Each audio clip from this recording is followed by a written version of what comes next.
আল্লাহর নবীর দরবারে একজন মহিলা ঈশা বলতে আছে, তাহিরনি, আমাকে পবিত্র করে দেন, আমি পবিত্র হইতে চাই।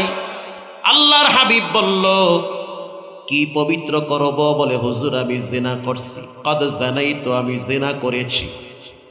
নবীজি বলল, না তুমি জিনা করো নাই, তুমি বাসায় চলে যাও। মহিলা আবার বলতে আছে, ইয়া নবী আল্লাহ, আমি জিনা করছি, পবিত্র করেন, গুনার গাট্টি নিয়ে কবরে যাইতে চাই না। দুনিয়ায় মানুষ বাঁচে কয়দিন?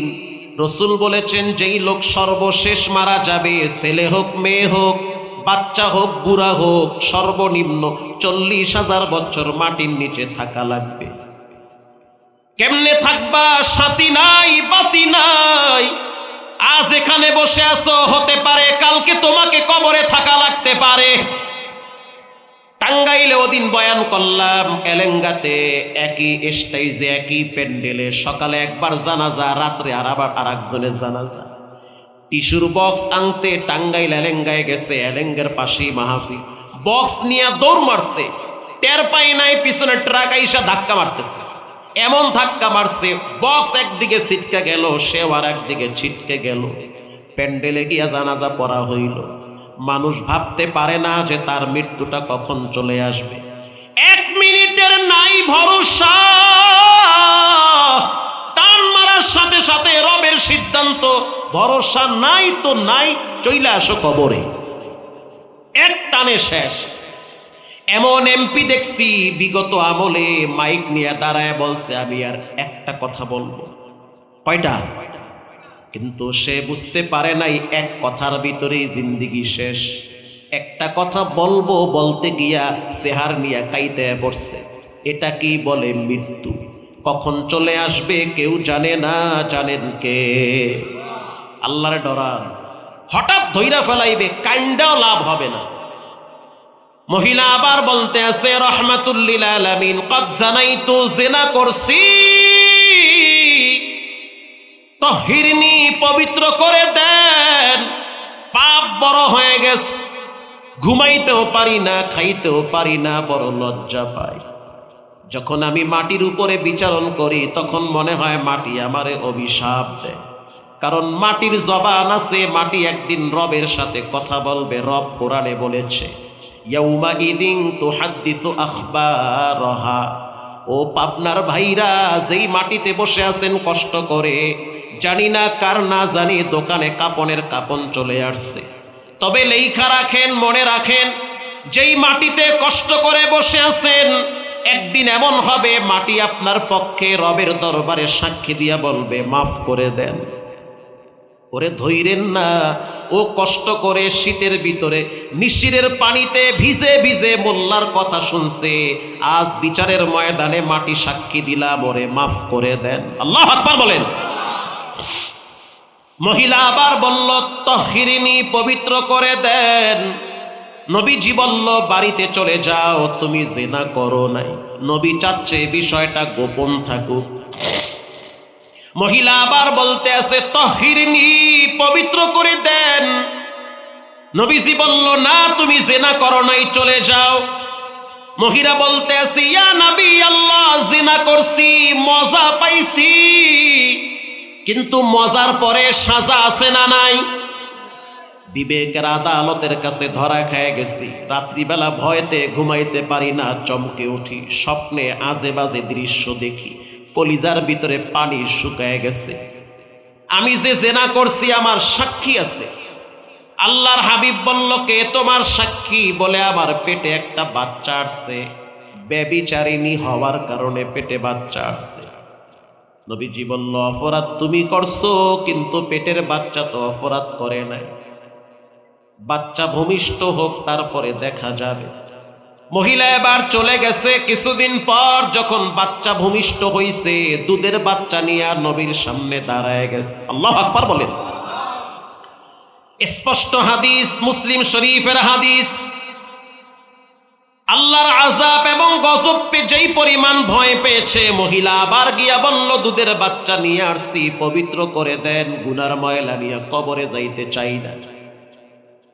নবীজি বলল, এতটুকুন বাচ্চা একা একা তো খাইতে পারবে না, অতএব বাচ্চা যখন নিজের হাত দিয়া মুখ দিয়া খাইতে পারবে তখন দেখা যাবে।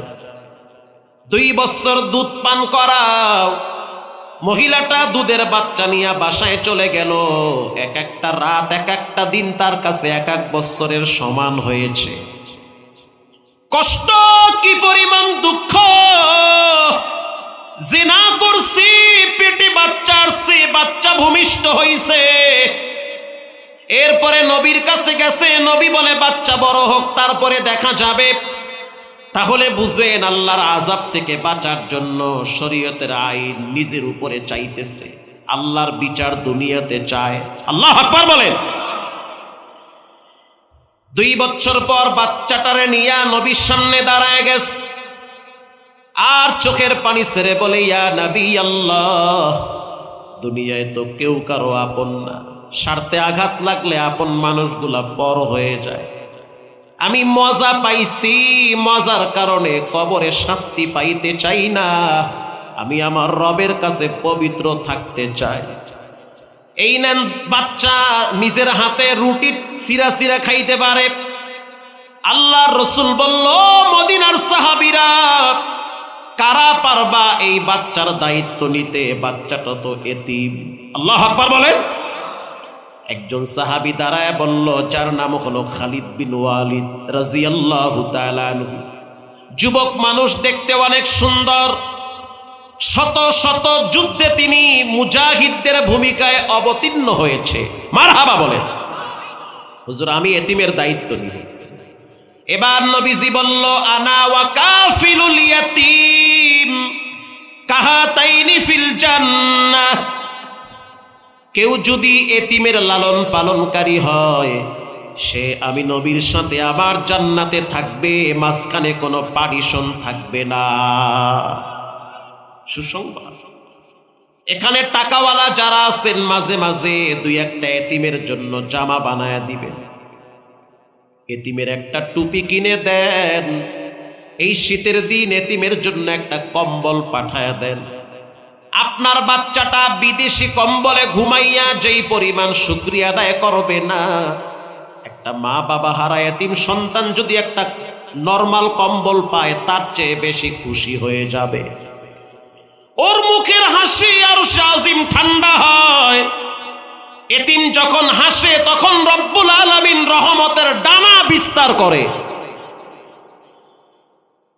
এবার এই মহিলাটারে মরুভূমির ভিতরে নিয়ে যাও, বুক পর্যন্ত গাইরা পাথর মেরে তাকে শেষ করে দাও।